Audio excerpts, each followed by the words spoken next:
And now that we see our institutions are completely corrupted by billionaire pedophiles, to address what you said about Trump, I agree with you. I'm a Navy SEAL in this shit. Come get me, raid my house, take my stuff. You think I don't wipe my phone every night? You think I'm dumb? Come get me, arrest me. Andrew Tate spent months daring the UK government to come and arrest him, practically begging for it in public. But when that arrest actually happened, he didn't seem nearly as thrilled as his earlier bravado suggested he'd be.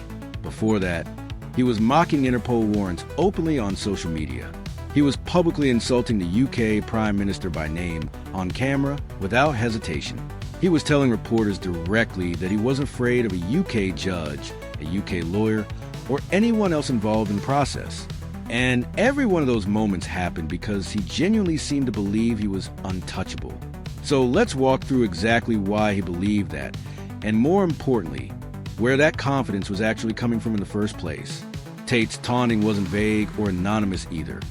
He went after the Prime Minister directly, by name, mocking the very same Interpol warrants that would eventually catch up with him. I'm right here in Miami. I'm right here in Miami. Come get me, arrest me, perp walk me, put me on the news, tell everyone I'm a human trafficker. You think I'm not versed? You think I'm not ready? I'm a Navy SEAL in this shit.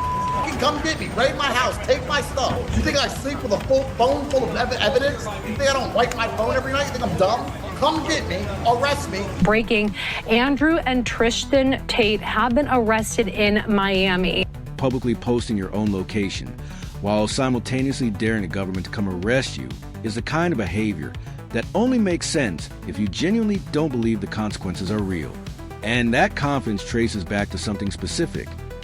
Tate believed, correctly or not, that he had Trump's personal backing behind him, even when asked directly on camera whether Trump's team had actually played any role in helping him. And I'm very close to the Trump family. I know them well, and I spoke to Barron after the incident, and I look forward to, once I am free, being with Donald Trump in person and reminding him that he's a bulletproof badass. Tate couldn't give a straight answer beyond saying he'd like to think so, which doesn't exactly sound like confidence built on solid facts. Right up until the arrest actually happened, both brothers kept playing into that same public image of untouchable confidence, openly proud to be American while actively facing extradition on serious criminal charges, is a strange kind of confidence to be broadcasting so loudly. But I'm very proud to be an American, and I'm very happy to be here in Washington, D.C. Hasn't it improved so much? It has. Oh, since President Trump cleaned up the place. Has it improved? That's the question. Since you've been here last. Well, I was last here about 7, maybe 8 years ago. And it turned out to be badly misplaced. Because when reporters eventually asked Trump directly whether his administration had pressured Romania into releasing the brothers in the first place, his answer was exactly what Tate's team had been hoping to hear. And President Trump, Andrew and Tristan Tate landed in Florida today on a private jet after being released from custody in Romania.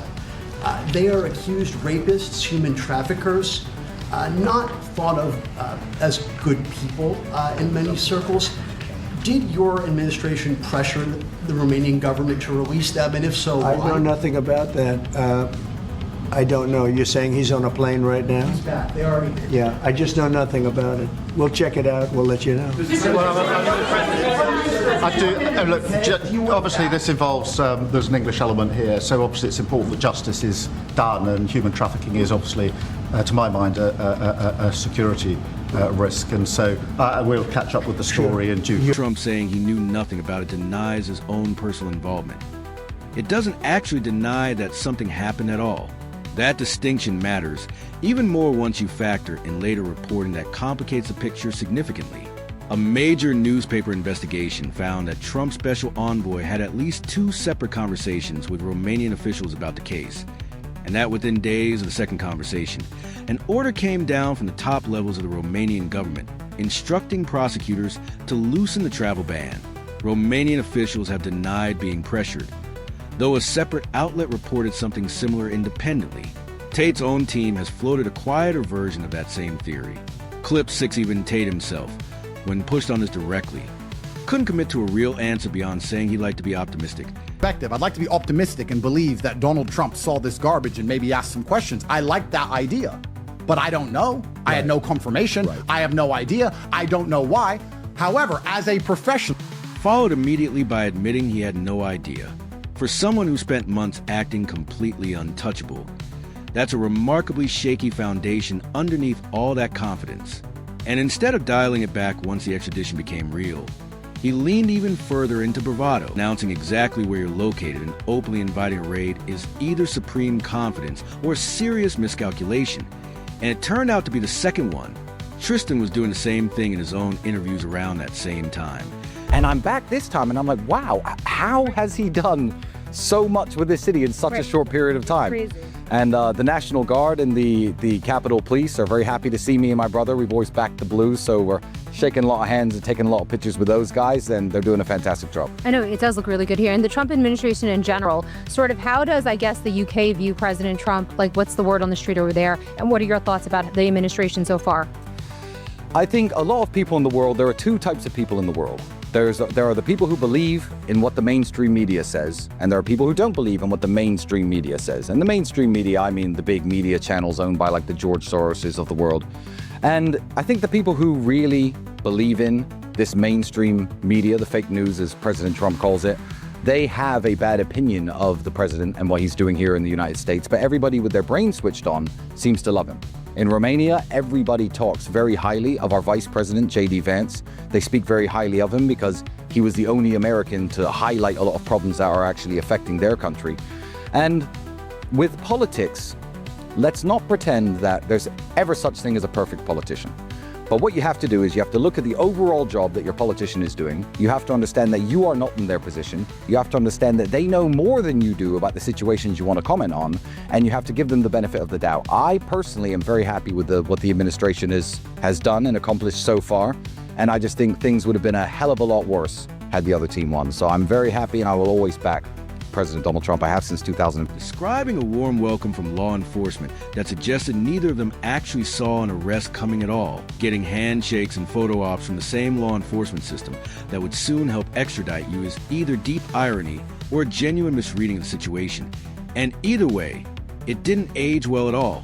Some of that confidence clearly came from real social proof too, because Tate wasn't just claiming connections to Trump's world. He was actually appearing alongside people from it. There is going to be a massive lawsuit at the end of this year. There is going to be a massive civil lawsuit at the end of this year in an American court where I, Tristan Tate, am no longer a defendant for doing something wrong. I'm the plaintiff. And some of the people who helped do this to me will be the defendants. I've been working on it for many, many long months now. I've been mentally preparing for it for many years.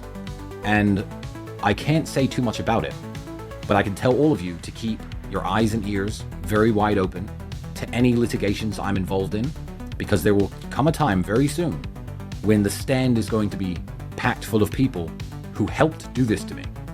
And I will be standing there as the plaintiff in total freedom. Sharing a stage with people close to the administration is exactly the kind of thing that would make someone feel protected, whether or not that closeness actually carries any legal weight. But that same proximity to Trump's circle runs into one hard limit.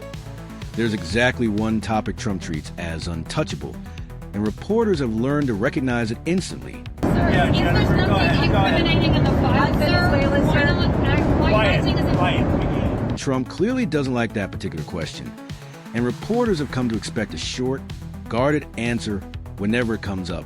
But Tate, of all people, has actually said something closer to the opposite on this exact subject. Is the attorney for President Trump, somebody who has been a fighter for the America First Party. Her name is Alina Habba, and she joins us live right now. Hi. Hello, Alina. Hi. Hello. Nice to meet you. I'm a big fan. Well, nice Big to meet you. fan. And myself, I'm in a lot of trouble with many charges from the British government for my speech, saying the things I say are completely unacceptable.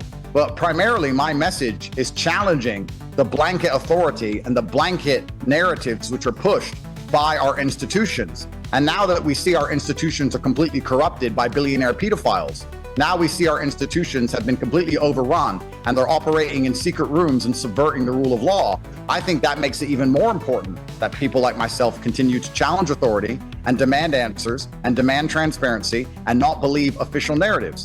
This is just the tip of the iceberg. What we know is going to be a fraction of what actually took place. And if I find it absolutely disgusting, and I don't want to make this about me, that they've managed to do so much damage to my brother and I with no evidence, while sitting on such a huge pile of evidence for some of the most important people on the planet. To address what you said about Trump, I agree with you. But I think Trump would have been under huge pressure from some of the most important people in administrations all around the world to release nothing at all. And the fact that he continued to try and be transparent and allow people at home to understand how this world really works, I have to give him credit for, because a lot of people would have been in Trump's ear saying, don't release anything.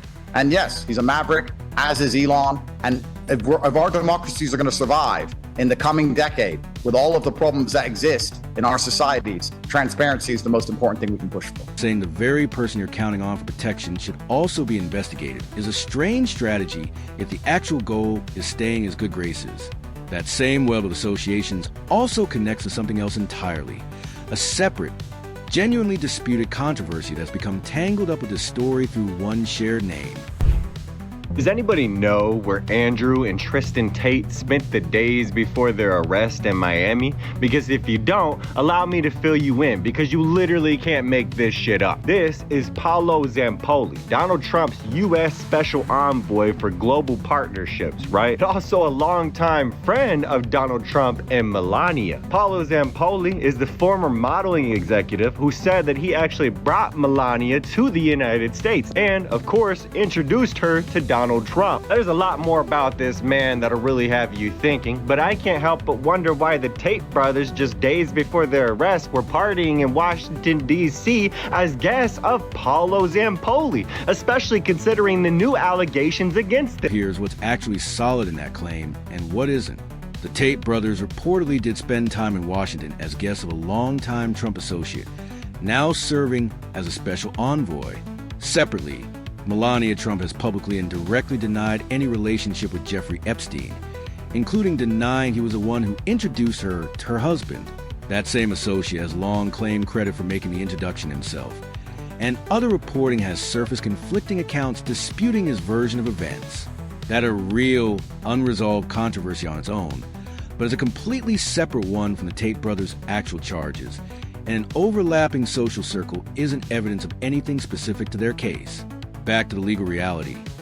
You didn't know. UK's Crown Prosecution Service, like it says here, said that it is bringing additional charges of rape against Andrew and Tristan under ongoing cases against the brothers in that nation. The agency said that the brothers are awaiting extradition to the UK. And if you didn't know, Andrew Tate faces 7 additional counts of rape, 3 counts of arranging or facilitating trafficking for sexual exploitation, 3 counts of assault occasioning actual bodily harm, and 19 additional charges relating to illegal you-know-what. Tristan Tate faces 1 count of sexual assault, 2 counts of rape, and 3 counts of arranging or facilitating trafficking for sexual exploitation. New charges relate to 4 additional alleged victims. Previous charges were connected to 3 alleged victims. The case against Tristan previously included 3 counts of rape, 6 counts of actual bodily harm, and 2 counts of human trafficking. Which makes me wonder, if these motherfuckers can be arrested, then why can't the rest of the individuals on that list and in those files be arrested as well? Something about this shit just is not adding up. Not that I don't see this as an obvious... There's one thing Tate's confidence never fully accounted for.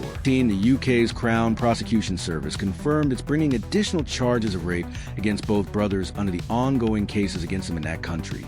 My message to the UK government is I'm not afraid of you. And I'm not afraid of the UK lawyers. I'm not afraid of the UK judge. I'm not afraid of any of it because I've done nothing wrong. And everybody knows I've done nothing wrong. And putting me in jail doesn't prove I've done anything wrong.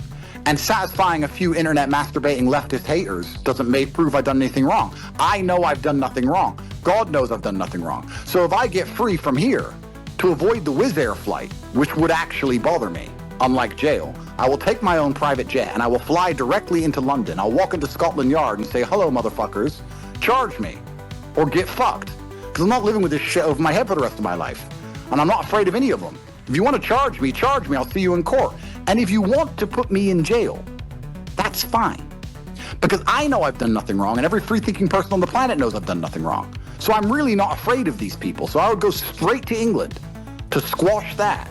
And when all of that's done, I'm going to move back to the greatest country on earth, USA, because the USA is finally back.